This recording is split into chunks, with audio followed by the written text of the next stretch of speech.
Hey guys, I thought I would do a gear review on some of the gear that I take with me when I'm backpacking. The first item I'm going to talk about is the Exped SynMat Hyperlite sleeping pad. It comes in at 17 ounces, the same weight as the long version of the Thermarest Neo Air X-Lite. I first chose this pad because it did not make noise while you slept on it, and that's the thing that turned me off against the Thermarest Neo Air, was how the material would crinkle like a trash bag would at night. So I decided to go with the Exped version with the company, and to see how this one would actually stand up. I used this for an entire year, almost every weekend, and it did really well. It's not the widest pad, it's about 25 inches wide, but it tapers very quickly to the foot box. Other pads have a lot more room at the feet. This one tapers very quickly. The benefits of this is that it doesn't make any noise when you sleep on it. Is it the warmest pad to sleep on? It's about mid-range. It's R value around 3.3. I don't think it's exact. I actually think that this is a little bit colder R value than what they represent. You have two ways of actually inflating this. You can use your mouth, or you can use their snozzle bag that has a connector to it. I recommend the snozzle bag if you ever buy this pad. You don't want to introduce your breath into these pads. Moisture coming into it is going to degrade the insulation. It's going to make your mat colder by introducing your wet breath and stuff into this. Other than that, I got to talk about the bad stuff about this pad. And one thing is this stuff sack. It's undersized for the mat. It's extremely hard to get in. It's extremely hard to get out.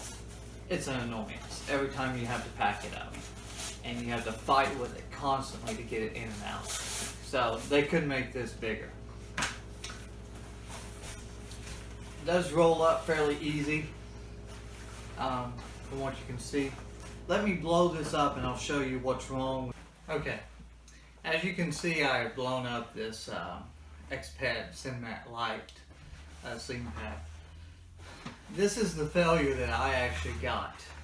As you can see, the internal baffles failed. The vertical baffles completely ripped all the way down the seam when I woke up in the morning. So this was on my second day of my backpacking trip. So I actually had to sleep on this second night with this big hump in the middle. The problem with this hump is that once it rips from here, you have no insulation on this amount of the pad. All the insulation falls to the bottom of the mat and it's useless. It will not keep you warm. So this is why I cannot recommend this mat. Multiple people have had the same issue with this, is that the internal baffles will eventually fail on you. This only took a year for this to happen, which for a brand spanking new mat that costs 150 bucks, this should not be happening. Whatever glue they use to hold these baffles together fails, and I cannot trust this mat going backpacking by myself in the middle of the wilderness. And so I'm returning this. They're going to replace this mat for me. So I got to ship it off tomorrow, and it'll take about a month for them to send me back a new one. They cannot repair this. They told me that the internal baffles cannot be repaired, so they're going to send me a brand new mat. I won't take this backpacking anymore. If somebody wants to go backpacking with me, I will let them borrow this. I will only let them use the snozzle bag to actually blow this mat up. It takes about 3.5 to 4 snozzle bags to blow this mat up. I never overinflate this pad. I don't want somebody saying that, oh, you overinflated it and caused it to rupture. I didn't do that. I take extremely good care of my backpacking gear. I treat it like a baby. And I noticed that when I blew this mat up before it failed, that it cracked when I was putting air into it. I just thought it was the insulation cracking. Lo and behold, I didn't realize that the internal baffle glue that holds the baffle down was what made the crackling sound. And then when I woke up in the morning and rolled off of this to get up is when it popped. And it made it a really loud pop. And as soon as I heard the pop, I knew I was in trouble. And I looked behind me and I saw this big ridge. And no matter what you do, you can mash down on this. The air does not go down. So you can't force this back down to sleep on it. So you're ridged. So you have to sleep like you're sleeping on a log. And it's highly uncomfortable. And it's cold. This here is extremely cold to sleep on because there's no insulation protecting you. So you really don't have much room on the mat to get insulation value, keep you warm at night. It snowed on us that night, so it was about probably 25 degrees. And I had to sleep on this like I was just sleeping on the ground. And miserable weekend for a Labor Day weekend. So I'm never going to take this backpacking. I'll let one of my friends use it once it gets replaced. But I have done away with this. And I never said I would get a Thermarest Neo Air X-Lite, but I did.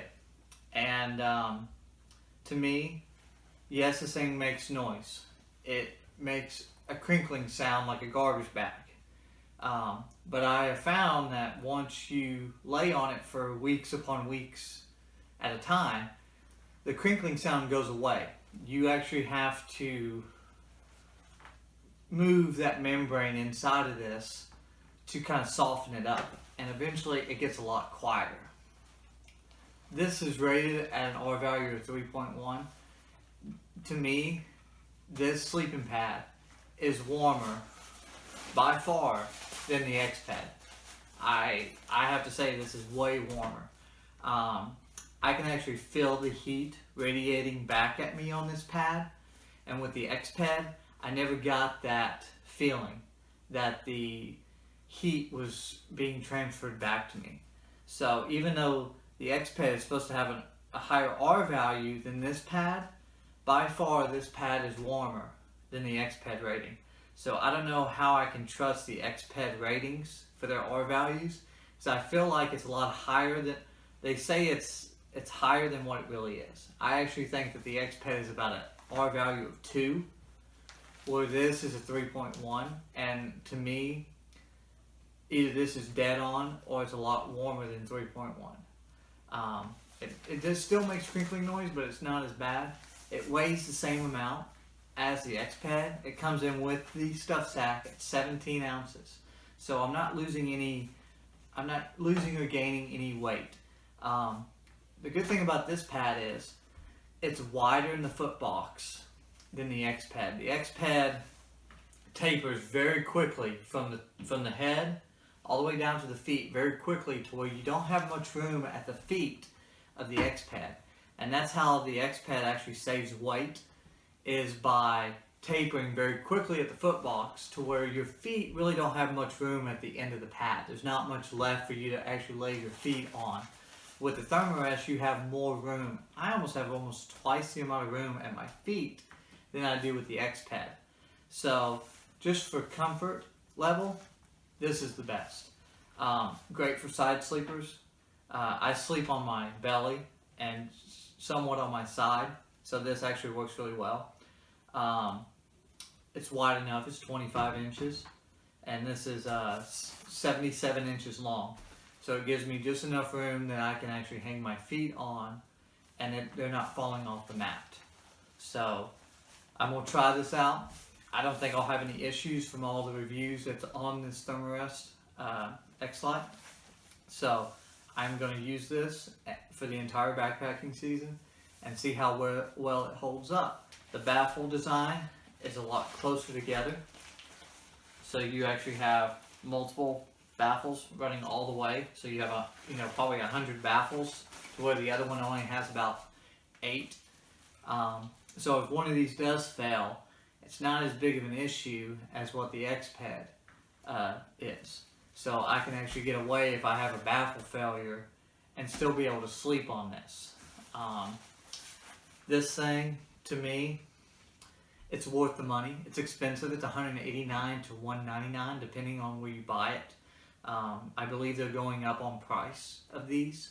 When I purchased it, the box said $189, but all the retailers are starting to price them at $199 now. So that's the unfortunate thing, is that it is expensive, but I did get it at 25% off. So I did save a pretty good amount of money. So shout out to LL Bean for hooking me up with a 25% off discount on this mat. So that definitely helped with the pricing. So I'm going to try this out, and I'll have to give a gear review.